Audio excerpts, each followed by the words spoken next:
जी हाँ, वाशिंगटन में सदारती इंतखाबात के नताइज की तौसीक के इजलास के दौरान डोनाल्ड ट्रंप के हामियों ने जबरदस्त हंगामा किया।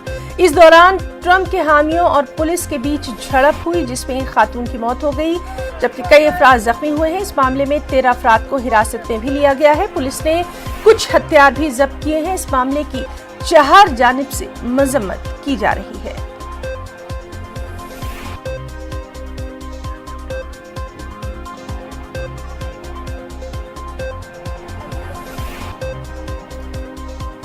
तो आपको बताएं कि वाशिंगटन में सदारती इंतखाबात के नताइज की तौसीक के इजलास के दौरान डोनाल्ड ट्रंप के हामियों ने हंगामा किया।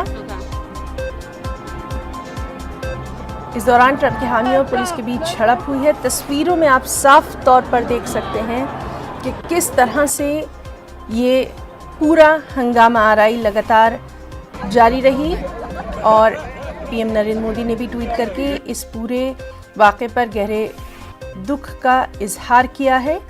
पुरअमन अंदाज में इक़्तिदार की मुंतक़ली ज़रूरी, ये पीएम ने अपने ट्वीट में लिखा है। पूरी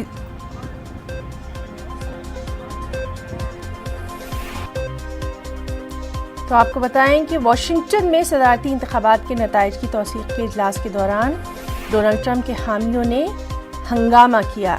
इस दौरान ट्रंप के हामियों और पुलिस के बीच झड़प हुई, जिसमें अभी तक की जो इत्तलात है उनके मुताबिक एक खातून की मौत हो गई है, कई अफराद जख्मी हैं, 13 लोगों को हिरासत में लिया गया है। पुलिस ने कुछ हथियार भी जब्त किए हैं।